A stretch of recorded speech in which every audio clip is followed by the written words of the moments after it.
మరీ మీకు మాకున్న 1 yearలో 4 months ఎలక్షన్కి ఇవ్వాలి. ఎఫెక్టివ్ అడ్మినిస్ట్రేషన్ 8 months కదా. 8 నెలల్లో మీరు అవుట్ రైట్గా తీసిపారేయలేరు. ఈ గవర్నమెంట్ ఇదని అదని అపోజిషన్ తొందరపడుతుంది. అపోజిషను దొరికిన వాటిని అస్త్రాలుగా వాడుకొని వాళ్ళలో ఉన్నటువంటి ఏమంటారు వాళ్ళంతా కూడా అచేతన అవస్థలో ఉన్నారు. అది బీజేపీ కావచ్చు, బీఆర్ఎస్ కావచ్చు. ఎంపీ ఎలక్షన్స్ కల్లా బీఆర్ఎస్ కొలాప్స్ అయిపోయింది, 0కి వచ్చింది. అవును, అట్లాంటి దాన్ని పునర్జీవింపజేసుకోవాలంటే వాళ్ళ తంటాలు వాళ్ళు పడుతున్నారు నిజానికి. సో మీరు అన్నట్టు అప్పుడప్పుడు మేము అందించిన అస్త్రాలు, అది హైడ్రా కావచ్చు, మూసీ కావచ్చు, ఇట్లాంటి పట్టుకొని వాళ్ళు పాకులాడాల్సిన పరిస్థితి వస్తుంది. కానీ వాళ్ళు ఒక సిస్టంలో లేరు, వాళ్ళు కొలాప్స్ అయ్యారు. బండి సంజయ్ పోయినాక బీజేపీ కూడా కొలాప్స్ అయ్యింది. వాళ్ళ అదృష్టానికి అప్పుడు ఎంపీ ఎలక్షన్స్లో మళ్ళీ 8 seats వచ్చినాయి, కానీ అదర్వైజ్ అది కూడా కొలాప్స్ అయింది. ఈ రెండింటికి కూడా ఇప్పుడు జీవన్మరణ సమస్యలా ఉంది ఆ పార్టీలను నిలబెట్టడం. అది నిలబెట్టాలంటే ఇట్లాంటి అంశాలు అక్కడక్కడ మా దగ్గర ఫైనాన్సెస్ లేకపోవడం, మా హామీలు లేట్ కావడం, మూసి హైడ్రాల మీద అపోహలు ఉండడం, ఇది అస్త్రాలుగా వాడుకొని వాళ్ళను వాళ్ళు నిర్మాణం చేసుకుంటున్నారు తప్ప మా మీద సీరియస్గా ఫైట్ చేయడానికి ఇది టూ ఎర్లీ అంటున్నాను నేను. ఓకే. అండ్ ఇంకొక ముఖ్యమైన అంశం, బీఆర్ఎస్లో కవిత ఎంట్రీ అయింది సడన్గా.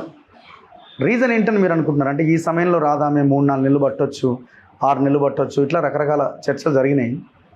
సో కేటీఆర్ ఒకవేళ అరెస్ట్ అయితే, అంటే నేను అనుకుంటున్న లైన్, కేటీఆర్ ఒకవేళ అరెస్ట్ అయితే హరీష్ ఆటోమేటిక్గా ఆయన సరే ఎంతైనా తండ్రి తర్వాత ఆయన కొడుకు తండ్రి టేక్ ఓవర్ చేసే అవకాశం ఉంటుంది. ఈయన వన్ సైడ్ అయిపోతుంది. కేసీఆర్ ఎట్లాగో ఆయన ఏం వస్తాడో ఏం రాడో తర్వాత విషయం. సో ఆ ప్లేస్ని మళ్ళీ కవిత ఆక్యుపై చేయడానికి ఆల్ ఆఫ్ సడన్గా ఎంట్రీ ఇచ్చిందేమో, ఏ క్షణమైనా నేను రెడీగా ఉండాలని. దీన్ని ఏమైనా ఐ డోంట్ బిలీవ్. ఎందుకంటే కవిత హరీష్కున్నంత కెపాసిటీ లేదు. డెఫినెట్లీ ఆమె క్యాపబుల్. ఇప్పుడు వాళ్ళకి వాళ్ళు ఏమనుకుంటారు, నాకంటే అంతే కదా, అందులో దట్టు వాళ్ళు ఇంకా ఉంది లేదని కాదు. ఆల్టుగెదర్ ఆర్డినరీ లీడర్ ఏం కాదు అమ్మాయి. మనం చూసాం కదా జాగృతి, ప్యారలల్గా టీఆర్ఎస్కి ప్యారలల్గా సంస్థాగత నిర్మాణం కూడా చేసుకుంది అమ్మాయి. లిక్కర్ స్కామ్ ఎట్లా చేసింది, లిక్కర్ స్కామ్ చాలా వ్యూహాత్మకంగా పోయి అనుకోకుండా ఇరుక్కుంది. కానీ పెద్ద స్కీమింగ్ అన్ని స్టేట్లు ఇంప్లిమెంట్ చేసి పెద్ద స్కీమ్ వేసింది అమ్మాయి. సో అండర్ ఎస్టిమేట్ చేయలేము ఆమెని.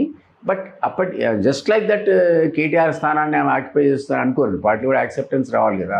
హరీష్కున్న యాక్సెప్టెన్స్ కవితకు రాదు, ఉండదు, అంతా రాదు. డెఫినెట్లీ కేసీఆర్ కూతురు, కేసీఆర్ కొడుకున్న వాల్యూ తర్వాతనే హరీష్కి వస్తుంది. కానీ ఆర్గనైజేషన్ పరంగా హరీష్ డెఫినెట్గా కేటీఆర్ కనుక ఏదైనా కారణం వల్ల అరెస్ట్ అయితే హరీషే దానికి నెక్స్ట్ చాయిస్ కింద పార్టీ భావిస్తుంది. కవిత అంత ఈజీగా ఆమె యాక్సెప్ట్ చేస్తుందా హరీష్ని? వాళ్ళిద్దరికి అసలు పడదు కదా. ఇక వాళ్ళ 3 ధృవాలు కదా. ఇప్పుడు హరీష్కి కవితకి చాలా ఇది ఉన్నది కదా, అంటే అనడానికి.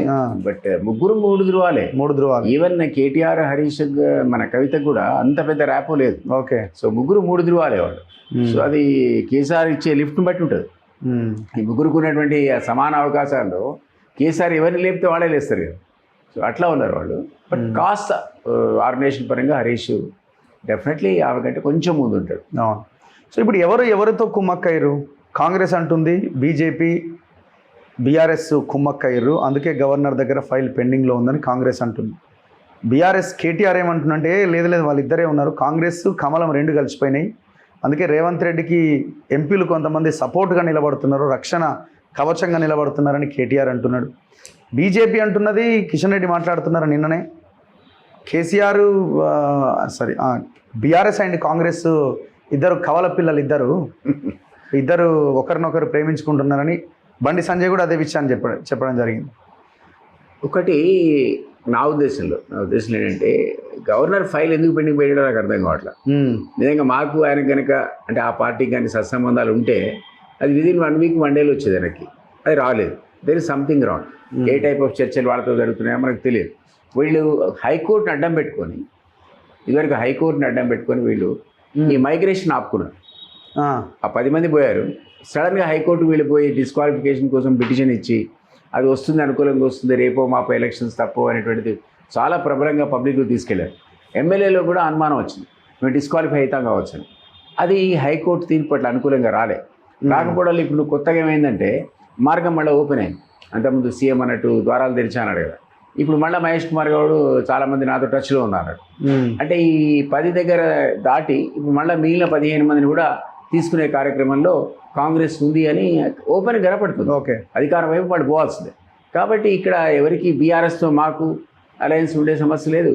బీజేపీ ఫైల్ వల్ల వాళ్ళకి మాకు పెద్ద అవగాహన ఉన్నట్టు కూడా అనుకోవడానికి వీల్లేదు. కాబట్టి ఈరోజు ఆ మైగ్రేషన్ స్టార్ట్ అయితే ఆర్ ఇంకొక పాసిబిలిటీ ఇద్దరు కూడా మీతో అన్నా నేను, ఒక పాసిబిలిటీ ఏంటంటే కేసీఆర్ ఎట్లా ఆపలేము అనుకొని పోతే పోండి అందరూ కలిసి 2/3 బీజేపీలో చేరిపోండి అనడానికి కూడా ఆస్కారం ఉంది.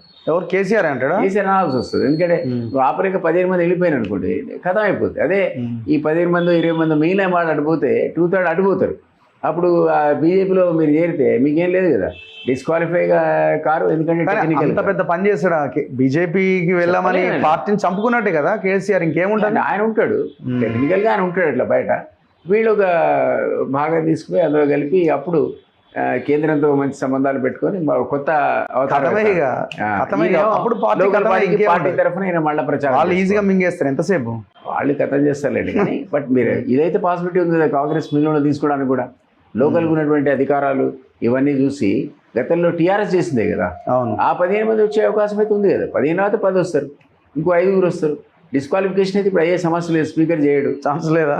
ఇక్కడ ఉంది మరి కోర్టే చెప్పే ఆయనదే పవర్ సుప్రీం అని త్వరగా నిర్ణయం తీసుకోమని అన్నది తప్ప. సుప్రీంకి వెళ్తారేమో, సుప్రీంకోర్టుకి. సుప్రీంకోర్టు కూడా ఇంటర్ఫియర్ కాదు కదా. ఎన్నో కేసుల్లో సుప్రీంకోర్టు ఇదివరకు తీర్పు ఇచ్చింది ఏంటంటే అక్కడేమో speaker supreme, last Himachal Pradesh కొన్ని 1-2 స్టేట్స్ డైరెక్షన్ ఇచ్చినట్టుంది అంతే. డైరెక్షన్ ఇచ్చింది, పరిగణించండి, సాధ్యం త్వరగా డిసైడ్ చేయండి అంతే తప్ప ఈ టైం లోపల స్పీకర్ నిర్ణయం తీసుకోవాలని ఇంతవరకు ఏ కోర్టు ఇవ్వలేదు, సుప్రీంకోర్టు కూడా ఇవ్వలేదు. అక్కడ పార్లమెంట్ సుప్రీం అన్నది, ఇక్కడ అసెంబ్లీ సుప్రీం అన్నది, ఇద్దరు స్పీకర్లు సుప్రీం అని అన్నది తప్ప ఆ పవర్స్లో వాళ్ళు ఇంటర్ఫియర్ కాలేదు. ఈవెన్ మన జ్ఞాపకం ఉంటే గవర్నర్ పవర్స్లో కూడా కోర్టు రిఫ్యూజ్ చేసింది ఇంటర్ఫియర్ కావడానికి. అప్పుడే కదా మీరు అవుట్ సైడ్ది కోర్టు పోయి మాట్లాడుకొని మాకు ఏ సంగతి చెప్పండి అంటే వీళ్ళు ఇద్దరు మాట్లాడుకొని ఆ బిల్లు సంగతంగా పెట్టుకోవడానికి ఒప్పుకుంది, వీళ్ళేమో పిటిషన్ విత్డ్రా చేసుకోవడానికి ఒప్పుకున్నారు. అప్పుడే ఆమె ఉభయ సభలను అడ్రస్ చేసింది. అంతే, కోర్టు ఇంటర్ఫియర్ కాలేదు గవర్నర్ పవర్స్లో, డైరెక్షన్ ఇవ్వడానికి ఒప్పుకోలేదు. అట్లా స్పీకర్లు కూడా అయిపోయింది, హైకోర్టు ఆశపోయింది. సో వీళ్ళు కాపాడుకోలేరు. ఇప్పుడు ఆ పార్టీని కాపాడుకోవడం చాలా కష్టం. కాపాడుకోలేనప్పుడు పోతే పోనీ అని అనుకోవాలా ఆ 10-15 మందిని, లేదా నేను ఇంతకుముందు అన్నట్టు పోతే పోండ్రా గంపగుత్త పోయి ఆ బీజేపీలో